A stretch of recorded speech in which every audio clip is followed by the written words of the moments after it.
Thomas Brodie-Sangster is known for his myriad roles over a career that spanned nearly 2 decades, from That Boy in Love Actually to Newt in the Maze Runner trilogy. And recently he starred on Netflix's new chess drama The Queen's Gambit. He played a quirky cowboy-like chess master who serves as main character Beth Harmon's foil and mentor. From critically acclaimed cult films to blockbuster trilogies and award-winning TV series, Brodie-Sangster has done them all. Along the way, he's even managed to dabble in various other things, from voice acting to music. Here are 10 things you probably didn't know about Thomas Brodie-Sangster.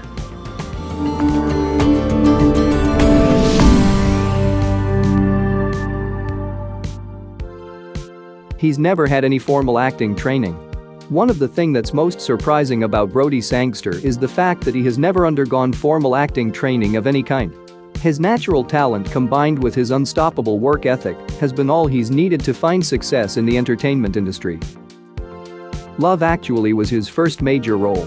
His first major role was in Love Actually playing Sam, the stepson of Liam Neeson's character Daniel, in the movie. In an interview he explained of gaining his first part, "My parents had friends who were actors and sick of not getting any work, so they set up a small agency. I joined their books."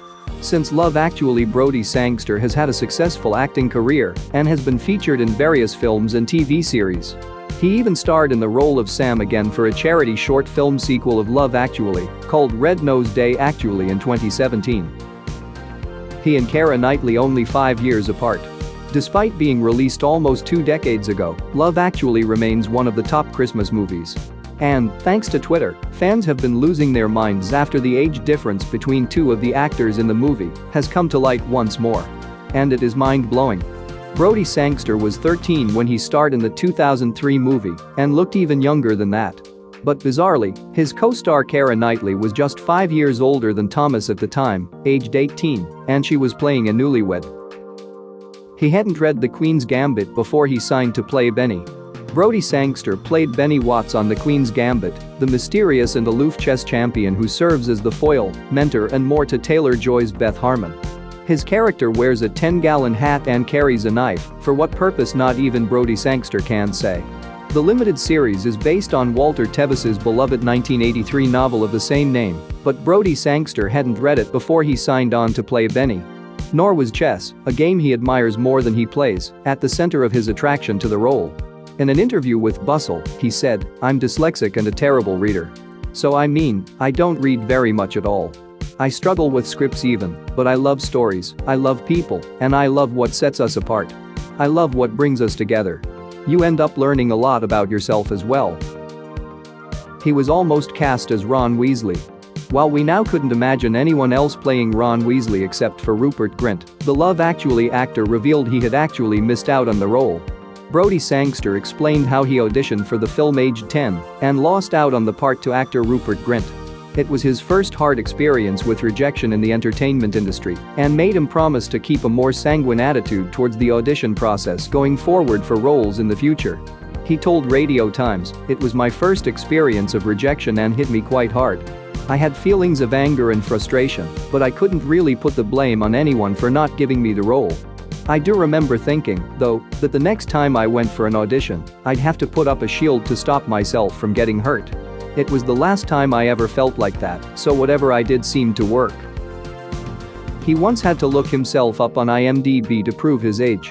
Talking to The Guardian about his youthful appearance in 2015, he reflected on the difficulty he faced in trying to buy alcohol during a trip to Canada.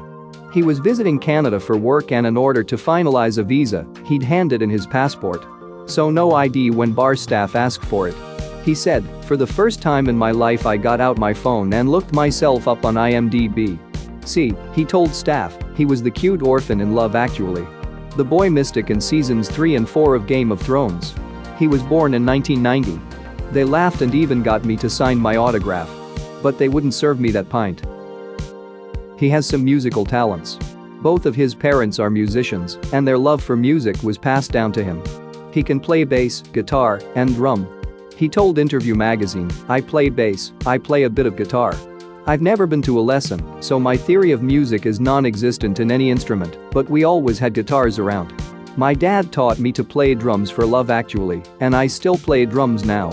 But I'm not a drummer, I'm not a guitarist, I'm trying to be a bassist." He revealed that they all used to play together as a band called Win It, gracing the jazz clubs of South London with his mum and sister singing, his dad on drums and Brodie-Sangster on bass. He's not a fan of musicals. Hopefully none of his fans are hoping to see him in a musical, because that day will probably never come. Despite his love for acting and his love for music, Brodie-Sangster doesn't like musicals. During his interview with Interview magazine, he said, "I'm not a fan of musicals at all. He's obsessed with classic cars. Since he was a teenager, he's been obsessed with classic cars, which all started when he was 15 and got a job at a local South London garage which specialized in vintage motors." In fact, you can check out Brodie-Sangster's beloved old school car in the video for fellow South London indie band Hotel Luxe's recent single Ballad of You and I.